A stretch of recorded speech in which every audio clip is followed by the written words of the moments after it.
नमस्कार दोस्तों, मैं नवीन यादव स्वागत करता हूं आपका अपने YouTube channel Vasudev IAS concept पर।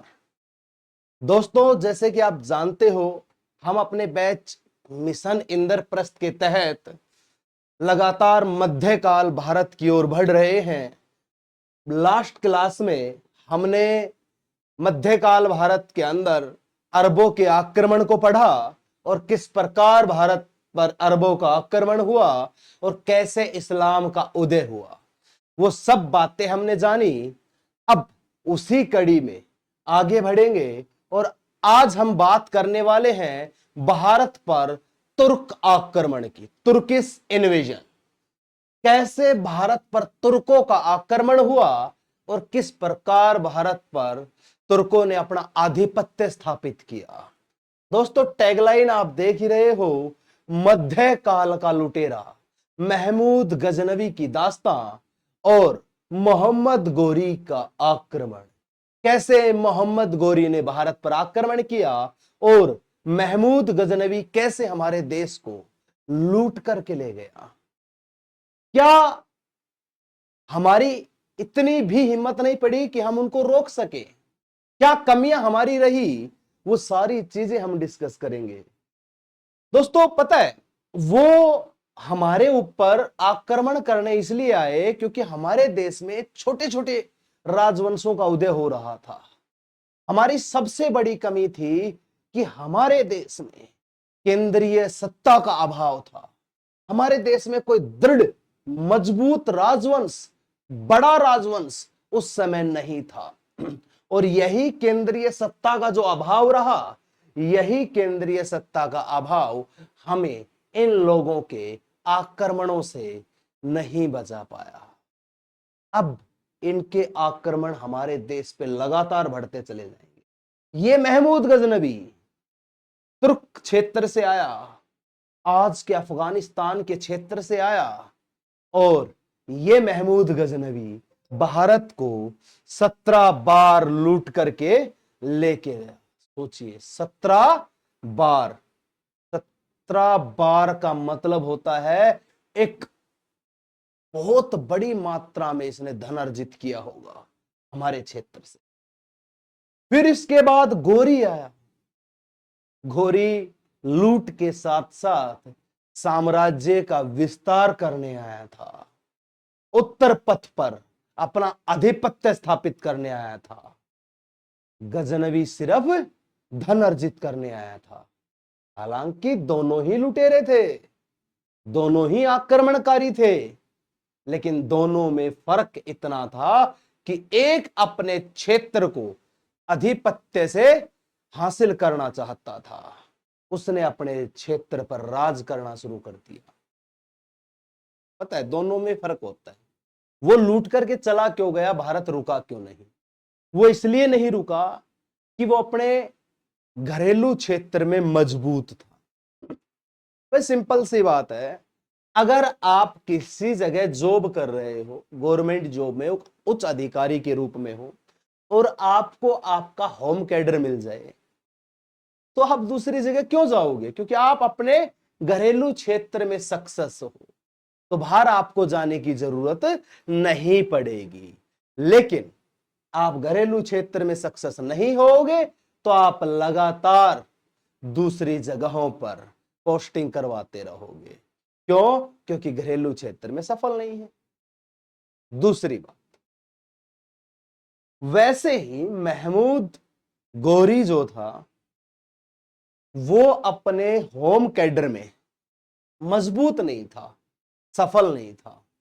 बाबर अपने होम कैडर में मजबूत नहीं था, सफल नहीं था। इसलिए उन लोगों ने अपने क्षेत्र को चुना और अपने क्षेत्र पर अपना आधिपत्य स्थापित कर लिया। हम पर ही क्यों चुना? हमें ही क्यों उन्होंने चुना? इसका रीजन ये है क्योंकि हमारे पास अकोट संपत्ति का होना, बेशुमार धन का होना। कहां से आया ये बेशुमार धन? कहां से हमने इतनी उपलब्धियां हासिल कर ली थी? क्यों भारत की सोने की चिड़िया कही जाती थी। भारत देश दुनिया में गोल्डन स्पैरो के नाम से विकसित रहा। ये सब चीजें हमने अपनी मेहनत और बल से अर्जित किए थे। क्यों किए थे? क्योंकि हमारे देश में इतना विस्तार था, उन लोगों को जरूरत थी इन चीजों की, इसलिए हमने अपनी मिट्टी से सोना उपजाया। हमने अपनी मिट्टी में इतनी मजबूत फसलें उगाई, इतनी अच्छी क्वालिटी प्राप्त करी वहां से कि हम देखते ही देखते दुनिया के शीर्ष देशों में आने लगे और हमारे पास अकूत संपत्ति इकट्ठा हो गई और हम सोने की चिड़िया कहे जाने लगे। दोस्तों, इसी अकूत संपत्ति पर नजर थी दुश्मन देशों की और वो हमारे देश को लूटने के लिए आ पहुंचे। वो इतना लूट करके ले गए, लेकिन फिर भी हमारा धन समाप्त नहीं हुआ। सोचिए, एक बार अटल बिहारी वाजपेयी अफगानिस्तान गए हुए थे और उन्होंने पूछा कि मेरे को गजनी जाना है। गजनी के लोग बोले क्या करोगे गजनी जा करके, वहां कुछ भी नहीं।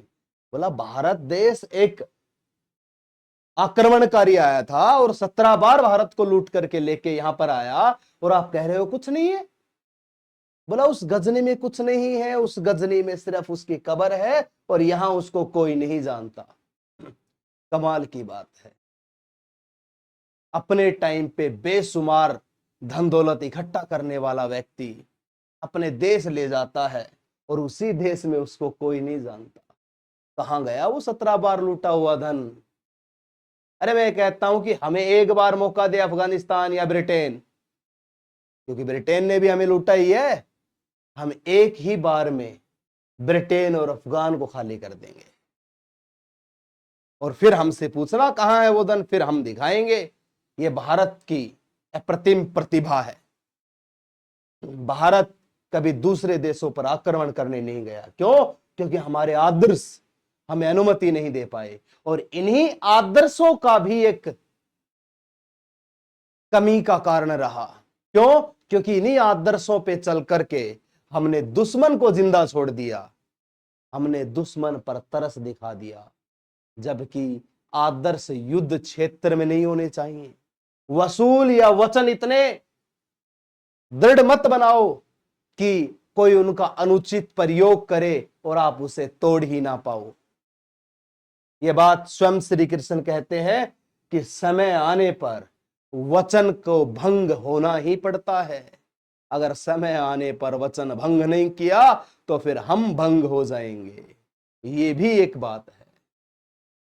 इसीलिए कहा गया है समय आने पर अपने प्राणों की रक्षा के लिए, अपने राष्ट्र की रक्षा के लिए अपने आदर्श भूल जाइए, अपने देश का सम्मान बचाने के लिए अपने आदर्शों को साइड में रख दीजिए और देश सम्मान के लिए लड़िए।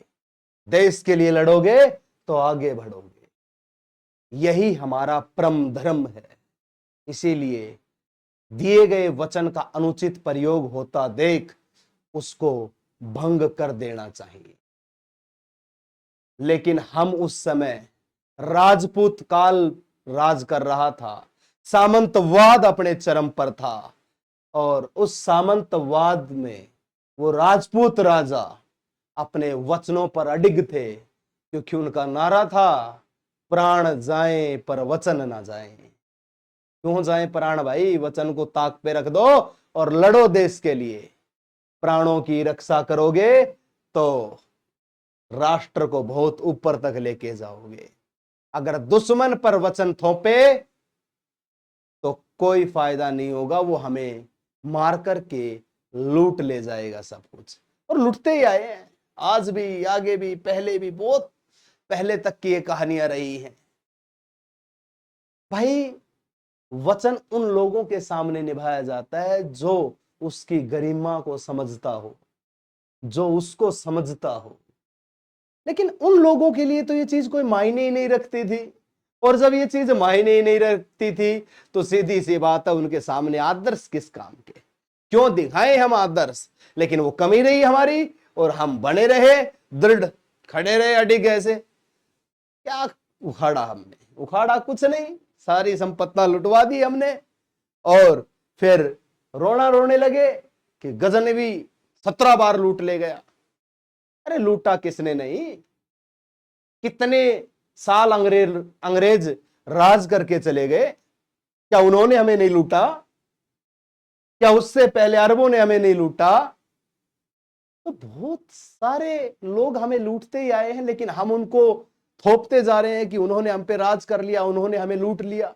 अरे कमियां हमारी रही तभी तो वो राज करके गए, तभी तो वो हमें लूट करके लेके गए। अगर वो कमियां हम नहीं रखते, हम अपने आप को इतना मजबूत बना लेते, एक बार लूटे उसके बाद अपनी चीजों को इतना मजबूत बना लेते, अपने आप को इतना ताकतवर कर लेते कि सामने वाले के घुटने टेक दे, सामने वाला मजबूर हो जाए कि भाई माफ कर दो, गलती हो गई।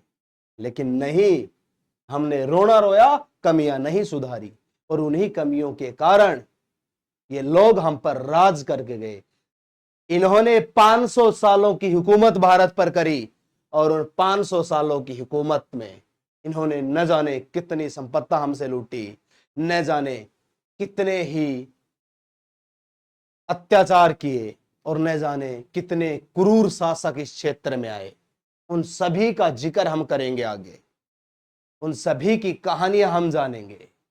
आज की जो हमारी क्लास आधारित है मध्यकाल का लुटेरा महमूद गजनवी की दास्तां और मोहम्मद गौरी का आक्रमण। आइए हम बात करते हैं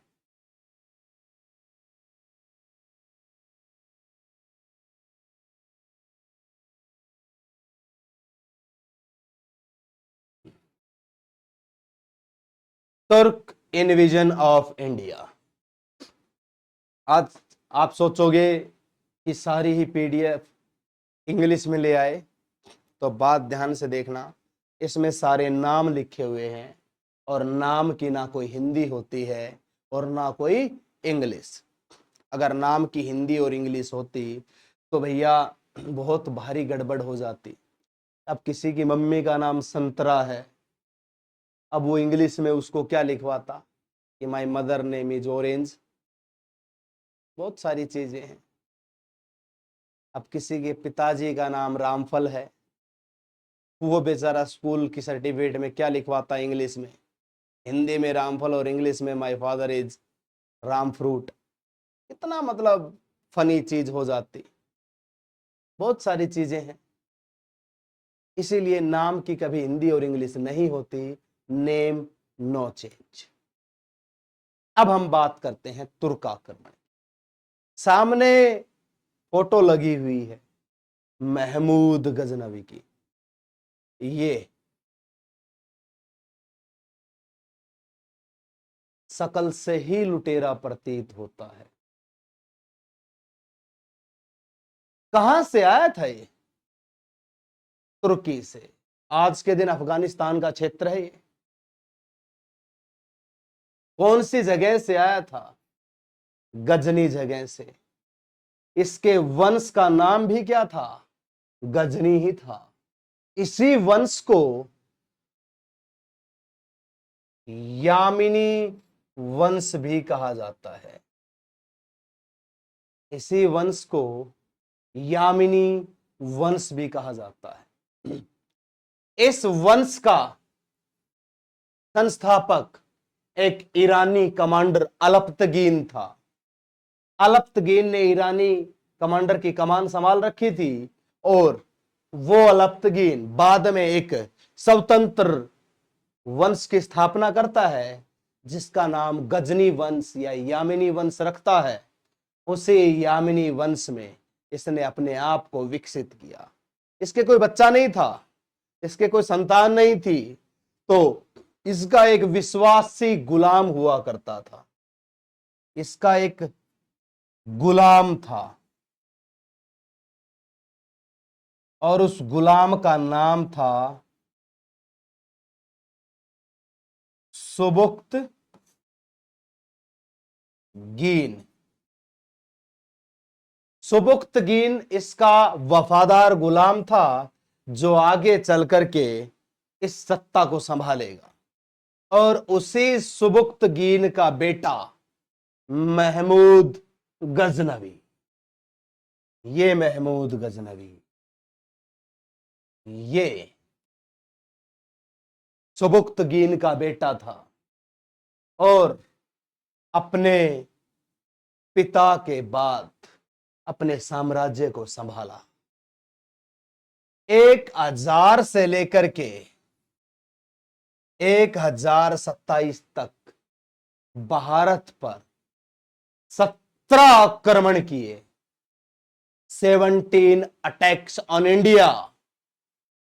उन 17 आक्रमणों में अपार संपत्ति लूट ले गया। दूसरे मुल्क से आया और आंधी बन करके आया और तूफान की तरह चला गया। हम देखते रहे और फिर बाद में अपने जख्मों को दिखाते रहे। बहरहाल कहते हैं कि लोग मुट्ठी में नमक लिए फिरते हैं, लोग मुट्ठी में नमक लिए फिरते हैं, अपने जख्मों को बहरहाल दिखाया ना करो। लेकिन हम माने ही नहीं, हम तो जख्म दिखाते चले गए और फिर अंग्रेजों जैसे लोग आए और उन्होंने हमें हमारे जख्मों पर नमक मल दिया और फिर हम उनका रोना रोने लग गए। तो ये चलता रहा हमारे साथ। इसने पहला आक्रमण कब किया? तो देखिए, इसका पहला आक्रमण 1000 ईस्वी में कहां किया इसने? तो इसने पहला आक्रमण किया पेशावर पर। राजा कौन था? जयपाल। राजा जयपाल पर इसने आक्रमण कर दिया और राजा जयपाल को 1001 ईस्वी में हराया। इससे पहले 1998 में राजा जयपाल इसके पिता सुबुक्तगीन पर आक्रमण करता है, क्योंकि नया नया वंश देख करके आक्रमण कर दिया और नए नए वंश को देख करके आक्रमण करने के बाद सुबुक्तगीन से हार गया। फिर उसके बाद उसके बेटे का आक्रमण हुआ, उसके बेटे से भी हार गया। कहा जाता है भारत का ऐसा शासक जो ये हार बर्दाश्त ना कर सका और आत्मदाह कर गया, यानी कि अपने रजपूती सम्मान को वो खोना नहीं चाहता था और इसी सम्मान की आग में वो आत्मदाह कर गया। 1001 में ये हार गया था। फिर इसका अगला अटैक 1006 में नगरकोट मंदिर हिमाचल प्रदेश में हुआ और वहां पर इसने जो संपत्ति हासिल करी उसको देख करके तो पागल हो गया और सोचा, जब एक मंदिर में इतनी संपत्ति है तो राजाओं के पास कितनी होगी और तमाम भारत में कितनी होगी। सभी क्षेत्रों पर आक्रमण करने की इसने ठान ली, क्योंकि मंदिर हमारी संपत्ति का एक केंद्र हुआ करते थे। हम दान दक्षिणा बहुत किया करते थे और इसने मंदिर को ही लूट लिया। ये जहां भी मंदिरों पर आक्रमण करता मूर्तियों को तोड़ दिया करता था और इसे मूर्ति भंजक भी कहा जाता था। मूर्तियां तोड़ने वाला शासक इसे कहा गया है, इसे मूर्ति भंजक की उपाधि दी गई है। 1006 में नगरकोट टेम्पल को जीतने के बाद 1008 में यह बंदा जयपाल के बेटे आनंदपाल पर आक्रमण कर देता है और उसको भी हरा देता है। पिता और पुत्र दोनों हार गए इसी शासक से। कितनी बड़ी बात है। कौन से वंश के थे? तो ये हिंदू शाही वंश के शासक हुआ करते थे। फिर उसके बाद 11 और 12 में ये मथुरा और उज्जैन के मंदिरों को लूटता है। मथुरा और उज्जैन के मंदिरों पर इसने बाहरी तोड़फोड़ करी और वहां से भी संपत्ति लूट ली। सोचिए, वो मथुरा जो कृष्ण जन्मभूमि हुई है, वहां तक इसने नहीं बख्शा। वहां भी छोटे से राजवंश होने के कारण हम इसका कुछ नहीं उखाड़ पाए और ये लूटता चला गया भारत को, बहुत ही बुरे तरीके से आक्रमण करता चला गया। फिर उसके बाद ये आ पहुंचा हमारे राज्य की सीमा में, और हमारा राज्य हरियाणा, जहां धर्म युद्ध लड़ा गया था, उसी हरियाणा में ये आया। इसने हरियाणा में स्थानेश्वर महादेव मंदिर, कहां ये स्थानेश्वर महादेव मंदिर? तो ये स्थानेश्वर महादेव मंदिर आज के दिन कुरुक्षेत्र में है। कुरुक्षेत्र में ये मंदिर है। 1014 में आक्रमण किया। अब मेरी बात ध्यान से सुनना, 1014 से पहले यह आक्रमण करता है 1009 में, सेम इसी स्थानेश्वर महादेव मंदिर पर, लेकिन कुछ लूट के नहीं ले जा सका। क्यों? अरे हमारी धरती पे लूटना इतना आसान थोड़ी था। हम खुद दूसरों को हड़प लिया करते थे, तो फिर हमें कैसे लूटना आसान था? लेकिन दूसरी बार 1014 ईस्वी में यह सफल रहा और यहां से ये चक्कर स्वामी की मूर्ति लूट करके ले गया। और चक्कर स्वामी से मतलब हरियाणा में भगवान श्री कृष्ण से है। वैसे तो चक्कर भगवान श्री विष्णु भी रखते हैं, लेकिन हमारे क्षेत्र में भगवान श्री कृष्ण को ही चक्कर धारण करते हुए दिखाया गया है और उन्हीं की प्रतिमा को ये लूट ले गया। इसका सबसे प्रसिद्ध आक्रमण 1025 में 16वां आक्रमण था इसका, सोमनाथ मंदिर पर। गुजरात में पड़ता है सोमनाथ मंदिर। इस सोमनाथ मंदिर को लूट लिया। हीरे जवाहरातों से जड़ी हुई सोने की मूर्ति उखाड़ ले गया। भगवान शिव के सोने के कपाट उखाड़ ले गया और हम देखते रहे। क्यों? कारण वही जो मैंने आपको बताया। 1027 में, उससे पहले इस समय गुजरात में रूल कौन कर रहा था? तो इस समय गुजरात में रूल कर रहा था भीम फर्स्ट, या इसको मैं मूल राज प्रथम भी कह सकता हूं। चालुक्य वंश का शासक था भीम प्रथम। इसको हराकर किसने सोमनाथ मंदिर को लूटा। फिर उसके बाद 1027 में अटैक ऑन जाट कम्युनिटी, जाटों पर आक्रमण कर दिया। ये 16वां अटैक करके जा ही रहा होता है, और जब जा रहा होता है तो इस सिंध क्षेत्र से जब ये गुजरता है तो हमारे यहां जाट साम्राज्य ने गजनी को लूट लिया। जब गजनी को लूट लिया तो गजनी सोचा, यार मैं दुनिया का सबसे बड़ा लुटेरा, मुझे कौन लूट सकता है? फिर उसने देखा कि भाई ये तो बहुत बहादुर कौम है, अब इसको तो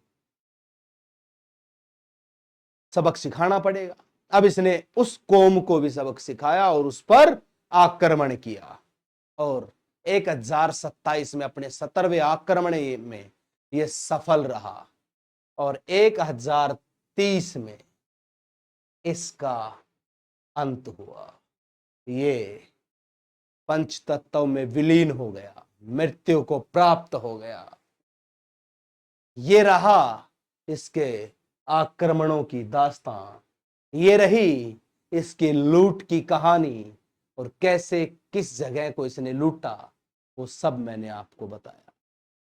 इसके बाद आगमन हुआ मोहम्मद गोरी का, लेकिन उससे पहले इसके बहुत सारे राइटर थे जिनके बारे में मैं आपको बता देता हूं।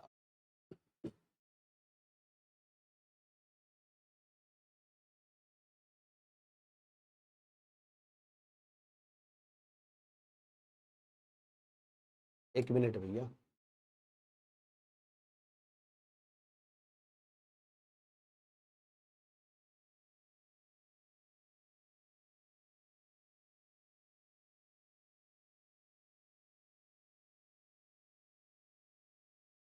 इसके राइटरों की कहानी हम पढ़ेंगे। क्या है इसके राइटरों की कहानी?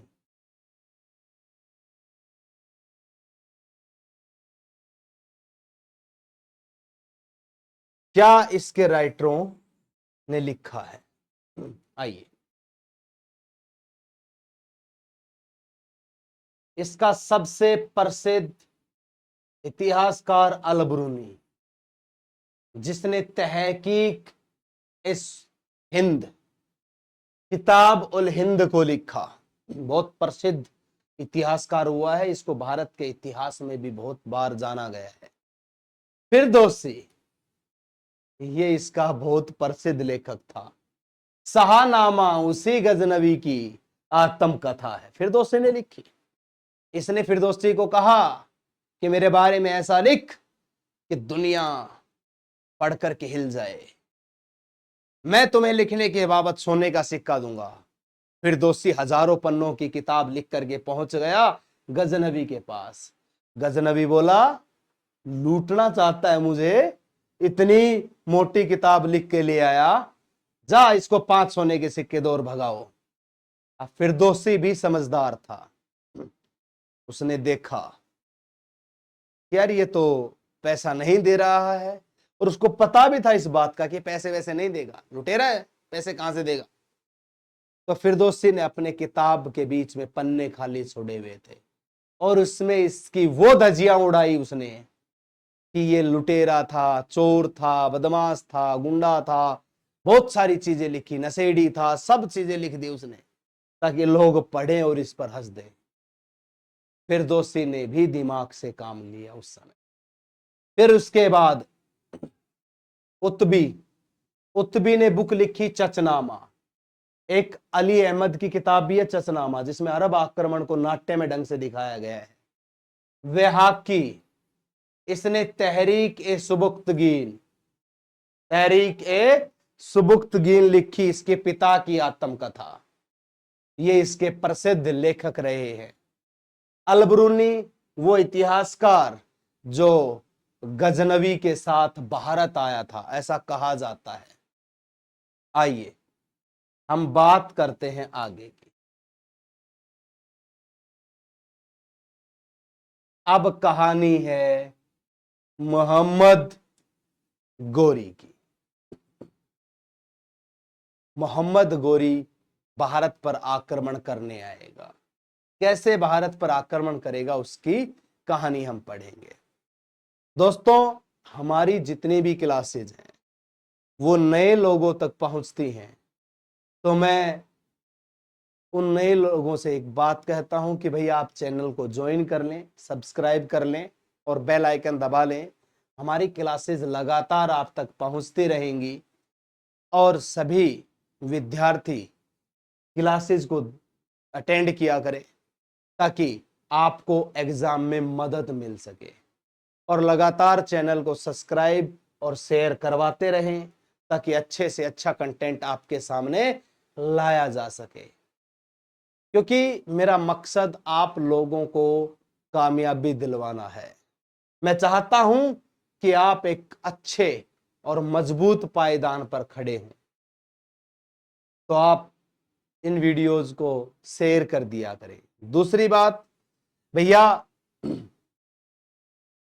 ये क्लासेस उन बच्चों तक जरूर पहुंचाया करें जो बच्चे किसी कारणवश कोचिंग नहीं ले पाते हैं, पैसे के अभाव के कारण या किसी भी चीज की कमी के कारण वो कोर्स नहीं कर पाते हैं।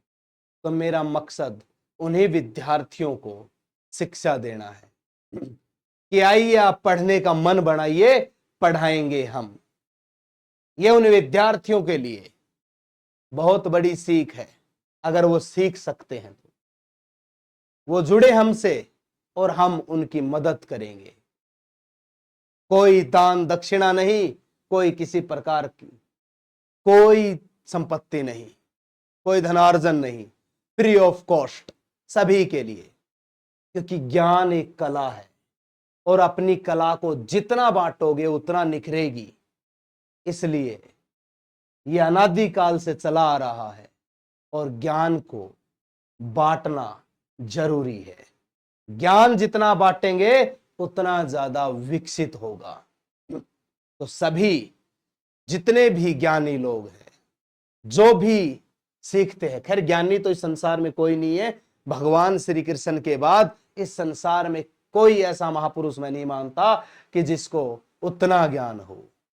ज्ञान होता है लेकिन उतना नहीं कि जिन्होंने दुनिया की एक ऐसी किताब हमें सौंप दी, एक ऐसा ग्रंथ हमें सौंप दिया जो भूत से लेकर के भविष्य तक और वर्तमान की हर चीज का सॉल्यूशन करता है। श्रीमद् भगवद गीता बहुत ही पाक पवित्र चीज है, पढ़ा करो।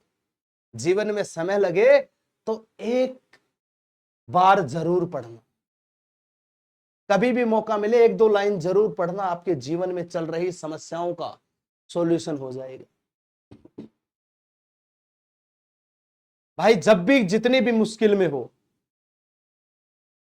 उनको जरूर देखा करे भगवान श्री कृष्ण, वो हर समय मुस्कुराते हुए नजर आएंगे आपको। वो यही सिखाते हैं कि समस्या का हल वही कर सकता है जो समस्या को स्वीकार कर और हंसता हुआ पार निकल जाए। सबसे बड़ी बात है, जन्म लेते ही माता पिता बिछड़ गए, पालक माता पिता छूट गए, अपने ही मामा के अत्याचारों के शिकार हुए उसके माँ बाप, उसने उस मामा कंस का भी अंत किया। फिर जिससे प्रेम किया एक समय पे उसको भी त्यागना पड़ा। फिर कूद गए पांडवों के साथ कुरुक्षेत्र की युद्ध भूमि में एक नारी के सम्मान के लिए, और उन पांडवों को दुनिया का राजा बना दिया। सोचिए, नारी सम्मान में महाभारत हो जाने वाली इस देश की धरती पर आज हम देखते हैं तो वही नारी जिसके सम्मान के लिए कोई आगे नहीं आ रहा। बड़ा दुख होता है इस चीज को देख करके। बहरहाल कुछ दिनों पहले कलकत्ता में घटना हुई, डॉक्टर साहिबा थी, उनके साथ शर्म आती है कई बार तो ये देखकर कि हम भी पुरुष हैं, क्योंकि ये पुरुषों के नाम पे एक धब्बा है। मानता हूं सभी पुरुष एक जैसे नहीं हैं हम, लेकिन उस नारी के सम्मान में हम कुछ नहीं कर पा रहे।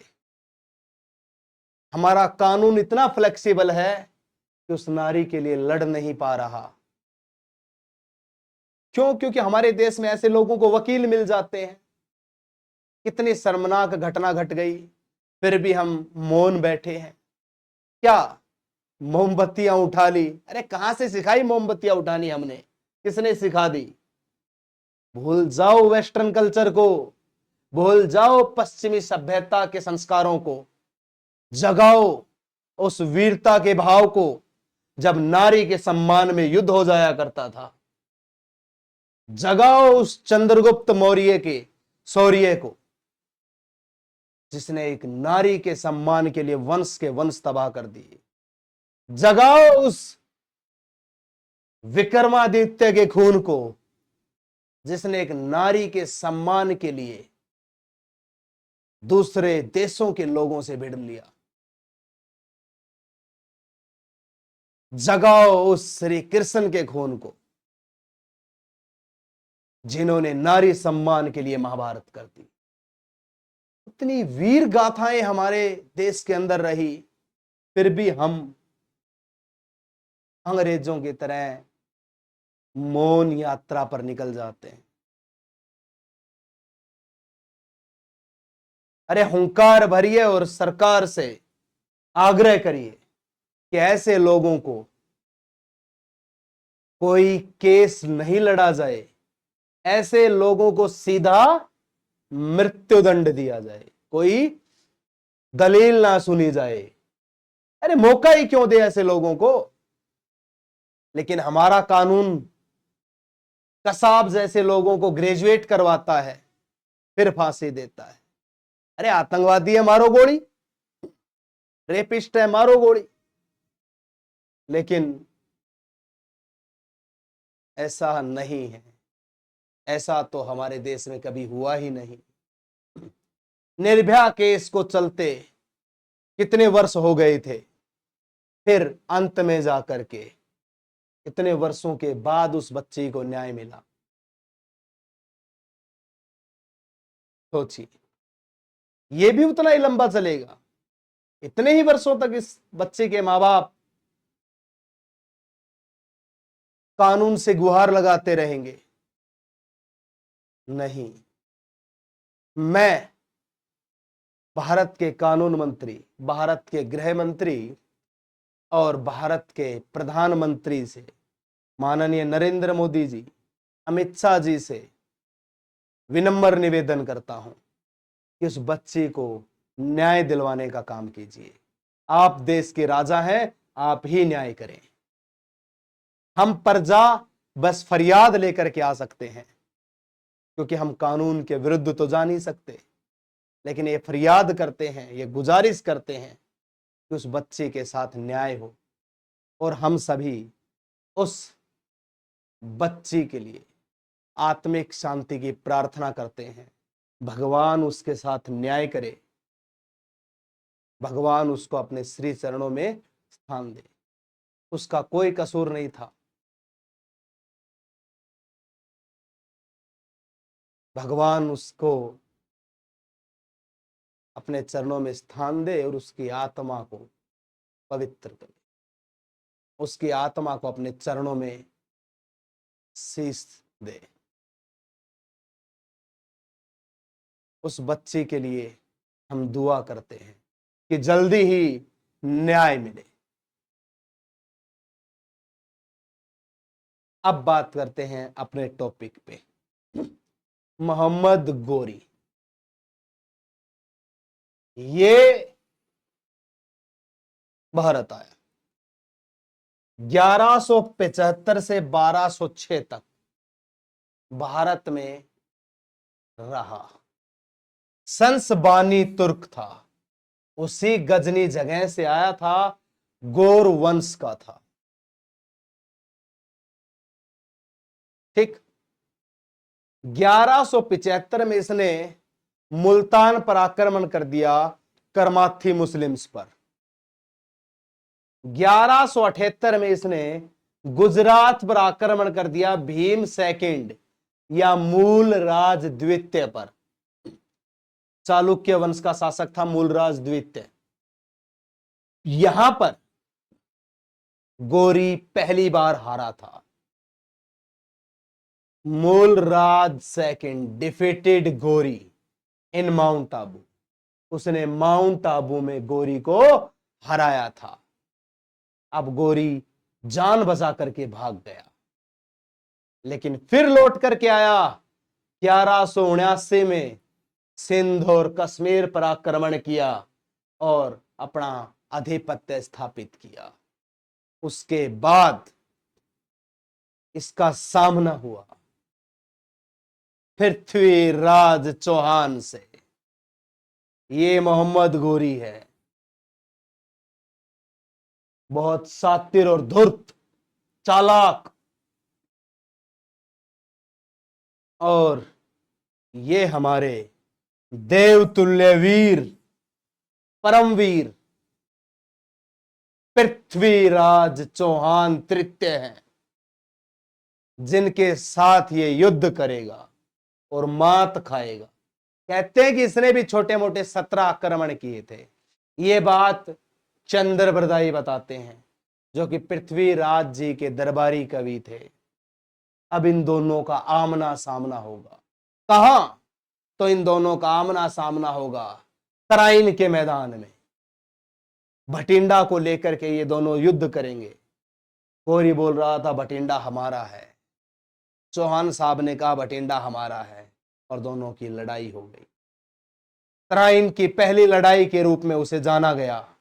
तराइन का पहला युद्ध 1191 में लड़ा गया।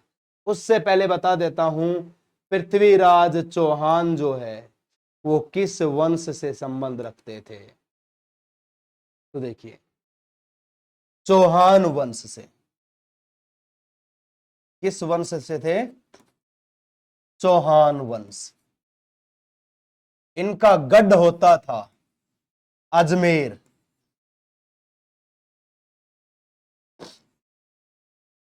अजमेर में राज करते थे। इसके नाना ने दिल्ली इनको सौंप दी। नाना आनंदपाल तोमर ने दिल्ली सौंप दी। इसके दरबारी कवि, किसकी बात हम कर रहे हैं? तो पृथ्वी शाह की, पृथ्वी राज चौहान।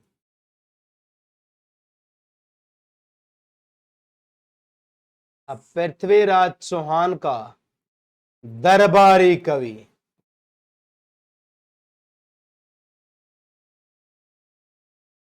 तो इनका जो दरबारी कवि था उसका नाम था चंद्र बरदाई। चंद्रबरदाई इसका दरबारी कवि था। इसी चंद्रबरदाई ने एक बुक लिखी थी जिसका नाम था पृथ्वी राज रासो। और इसी पृथ्वीराज रासो में पृथ्वीराज चौहान को राय पिथोरा कहा गया है। पृथ्वीराज चौहान को पृथ्वीराज रासो में क्या कहा गया है? राय पिथोरा। इन्हीं के समकालीन कन्नौज, आज के दिन यूपी में है, एक वंश चल रहा था गढ़वाल। और इस गढ़वाल के शासक का नाम था जय चंद। गद्दार की उपाधि से दी गई है जयचंद को भारत के अंदर।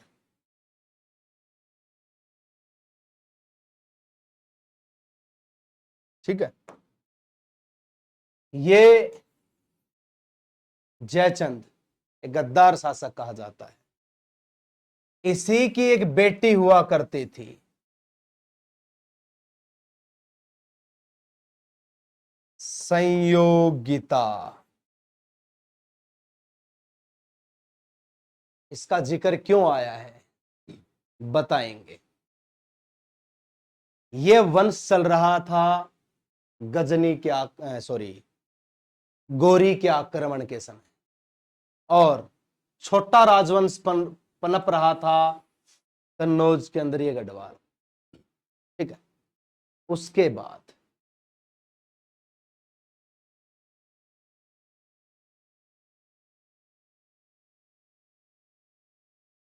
बैटल ऑफ तराइन हुई।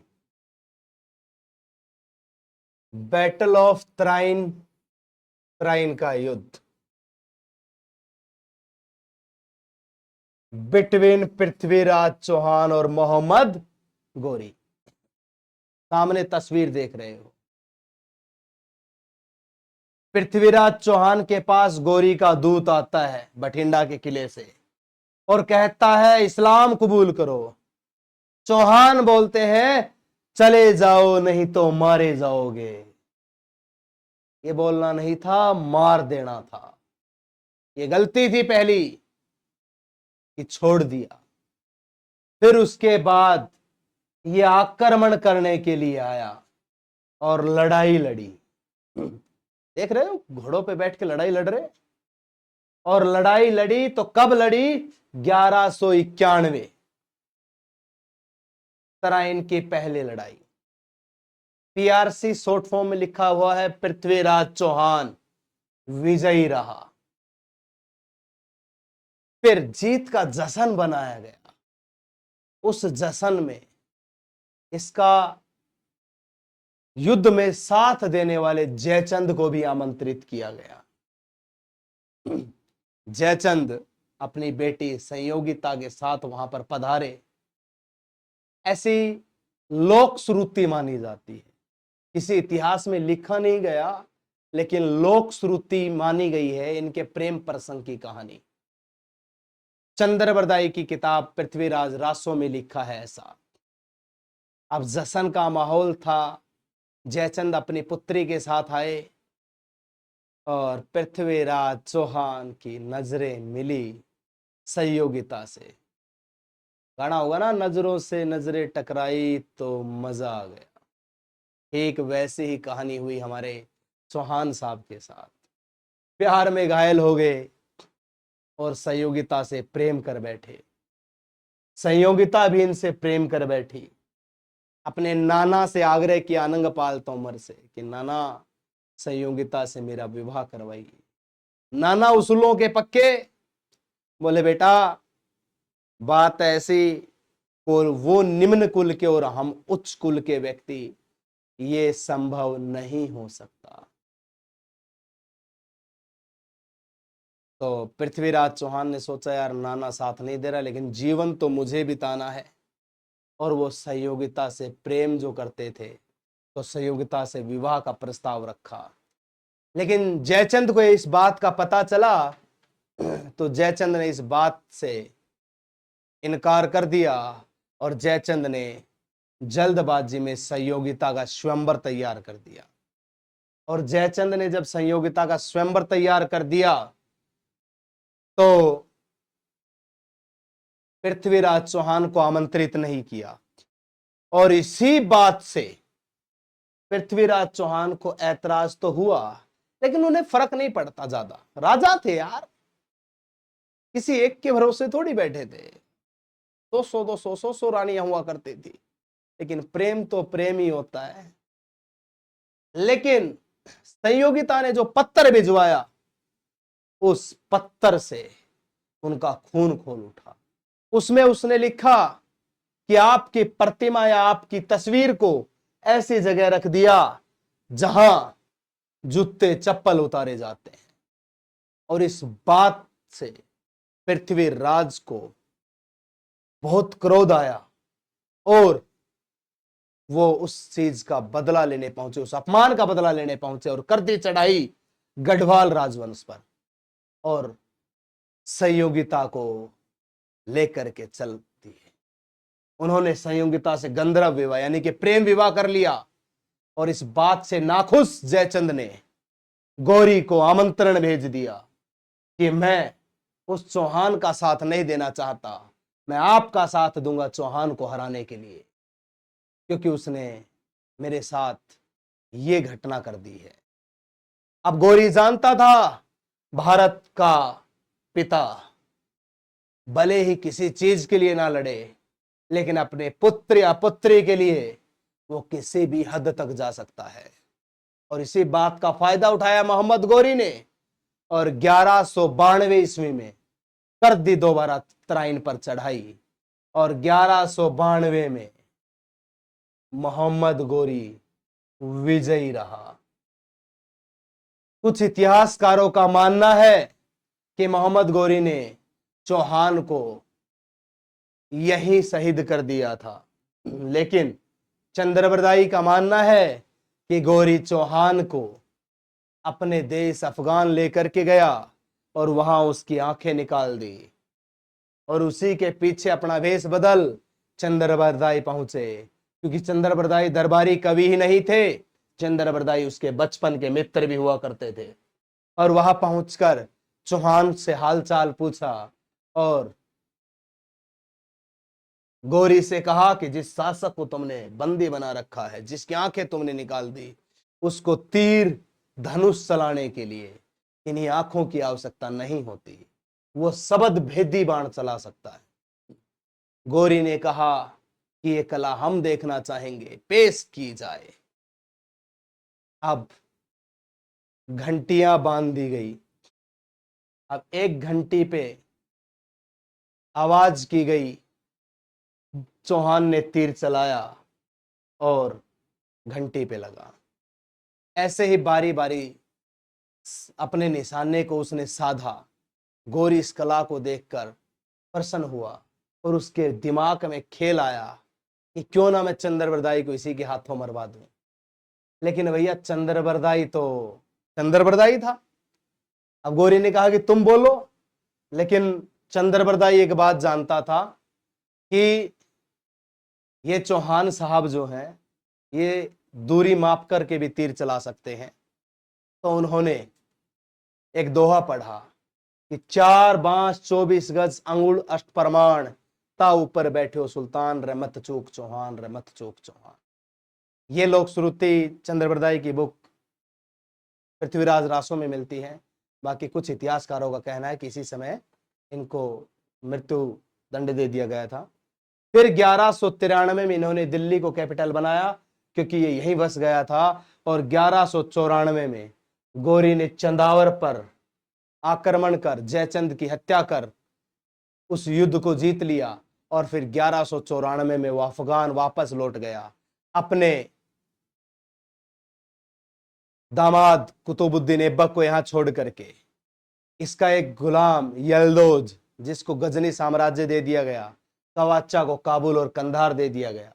इसका एक गुलाम था बख्तियार खिलजी, जिसने नालंदा विश्वविद्यालय को ध्वस्त कर दिया। ये थी बैटल ऑफ तराइन की कहानी। और इस बैटल ऑफ तराइन को हमने जाना, मोहम्मद गोरी के आक्रमण को हमने पढ़ा।